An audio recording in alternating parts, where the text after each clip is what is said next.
دنیا کے اندر کچھ لوگوں پر مشکلات آتی ہیں، جب کوئی آدمی مشکل میں ہوتا ہے تو کچھ لوگ اس کا فائدہ بھی اٹھانا شروع کر دیتے ہیں۔ شاید دنیا میں اتنا سخت گیر آدمی کوئی نہ ہو، شاید دنیا کے اندر اتنا شقی القلب شخص کوئی نہ ہو کہ جو کسی کی مجبوری کا فائدہ اٹھانے لگے، جو کسی کی تکلیف کا فائدہ اٹھانے لگے۔ جنہیں آتا نہیں دنیا میں کوئی فن تم ہو، اور بیچ کھاتے ہیں جو بزرگوں کا کفن تم ہو۔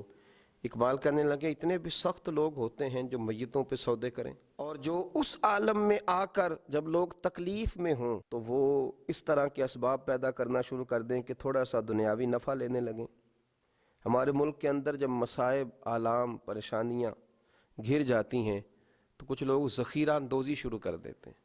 وہ وقت کہ جب لوگوں کو خزانوں کے منہ کھول دینے چاہیے تھے، جب لوگوں کو چاہیے تھا کہ وہ اپنی اصل رقم بھی، اصل زر بھی کوشش کرتے کہ وہ لوگوں کے حوالے کریں اور تکلیف اور دکھ کے وقت نکلیں، اس موقع پر کچھ لوگ ذخیرہ اندوزی کرتے ہیں، مجبوریاں خریدتے ہیں، تکلیفوں پر سودے بازی کرتے ہیں، سمجھتے ہیں کہ شاید آج سامنے والا تکلیف میں ہے تو میں کبھی تکلیف میں نہیں آؤں گا۔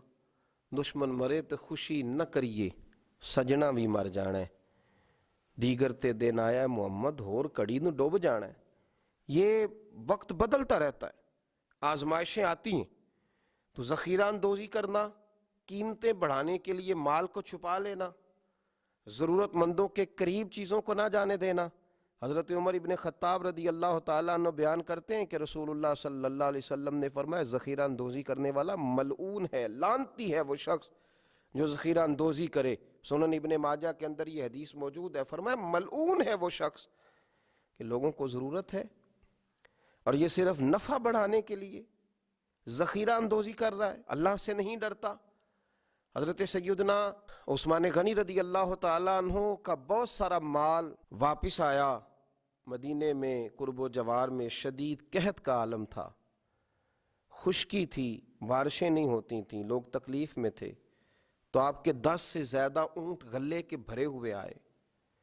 حضرت عثمان غنی رضی اللہ تعالیٰ عنہ کا جب مال پہنچا، لوگوں کو پتہ چلا، تو وہ جو تاجر تھے جن کو پتہ تھا کہ آج کل ہم مہنگی قیمت میں خرید کر ڈبل قیمت میں بھی بیچ سکیں گے، وہ پہنچ گئے، کہنے لگے کہ سنا ہے آپ کا مال آ گیا ہے۔ آپ کو پتہ ہے نا ہمارے ہاں بلیک میں چیزیں خرید کے پھر بلیک میں بیچنی شروع کر دی جاتی ہیں۔ یہ وہ لوگ ہوتے ہیں جو بڑے سخت گیر ہو جاتے ہیں، جو اپنے دل سے وہ ساری چیزیں دور کر لیتے ہیں جہاں انسانیت جنم لیتی ہے، جہاں محبت جنم لیتی ہے، جہاں انسانوں کا دکھ پایا جاتا ہے، یہ تو پتہ نہیں کہاں پہنچ جاتے ہیں۔ تو بہت سارے لوگ حضرت عثمان غنی رضی اللہ تعالیٰ عنہ کے پاس بہت سارے تاجر آئے اور انہوں نے آ کر کے کہا کہ سنا ہے آپ کا مال آیا ہے، تو ہم ڈبل قیمت میں آپ کا مال خریدنا چاہتے ہیں۔ حضرت عثمان غنی رضی اللہ تعالیٰ عنہ فرمانے لگے مجھے تو زیادہ نفع مل رہا ہے۔ ہم نے کہا 3 گنا لے لیجئے، فرمایا نہیں مجھے تو اس سے بھی زیادہ مل رہا ہے۔ 4 گنا؟ ہم مال نہیں دیکھتے، آپ کے جتنے اونٹ مال کے بھرے ہوئے آئے ہیں کسی علاقے سے، تو آپ 4 گنا نفع لے لیں۔ تو حضرت عثمان غنی فرمانے لگے نہیں بھائی مجھے تو 10 گنا مل رہا ہے، اور مجھے تو امید ہے 700 گنا بھی ملے گا۔ کہا جناب وہ کون سا آدمی ہوگا جو آپ کو 700 گنا، 10 گنا، اتنا بڑا نفع ہماری بس میں نہیں ہے۔ حضرت عثمان غنی سے وہ لوگ کہنے لگے آپ تو بڑی دور ہی نکل گئے ہیں، اب تو لمبا ہاتھ مارنے کے چکر میں ہیں۔ جناب عثمان غنی فرمانے لگے تم جاؤ۔ لوگ چلے گئے۔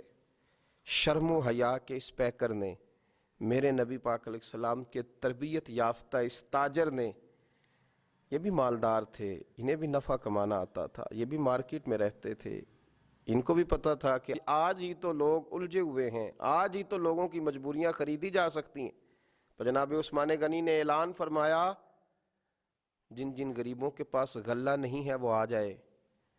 عثمان نے خزانوں کے منہ کھول دیے ہیں، لوگ دوڑے آئے، وہ خزانہ لوگ اٹھا اٹھا کے لے جانے لگے، تو تاجر آئے کہنے لگے عثمان تم تو کہہ رہے تھے 10 گنا ملتا ہے اور امید ہے 700 گنا تک بھی ملے گا، اور یہاں تم نے دروازہ کھول دیا ہے غریبوں لاچاروں کے لیے۔ جناب عثمان غنی رو پڑے، فرمانے لگے یہی تو میری اور تمہاری سوچ میں فرق ہے، کسی انسان کی اوقات نہیں کہ وہ 4 گنا سے زیادہ دے سکے، لیکن میرے رب کا وعدہ ہے کہ تم میرے رستے میں 1 دو گے تو میں تمہیں 70 بھی دوں گا، میں تمہیں 700 بھی دوں گا۔ فرمایا میں نے غریبوں پہ اس نیت سے لوٹایا ہے کہ زندگی میں نفع بڑے کمائے ہیں، پر اب جو نفع لینا ہے وہ بندوں سے نہیں، اپنے رب کریم سے لینا ہے۔ آپ ذخیرہ اندوزی کر رہے ہیں، آپ لوگوں کی مجبوریوں کو خرید رہے ہیں۔ آؤ پلٹ کے آؤ، ساری زندگی لوگوں سے تجارت کی، جب لوگ مجبور ہوں، تکلیف میں ہوں، تو پھر ایک دفعہ اپنے رب سے بھی تجارت کر کے دیکھو، اپنے مالک سے بھی تجارت کر کے دیکھو۔ اور جو رب سے تجارت کرتا ہے اسے پھر صرف دنیا کا نفع نہیں ملتا، اللہ اسے دین، دنیا اور آخرت کے نفع عطا فرمایا کرتا ہے۔ اللہ سمجھنے کی توفیق عطا فرمائے۔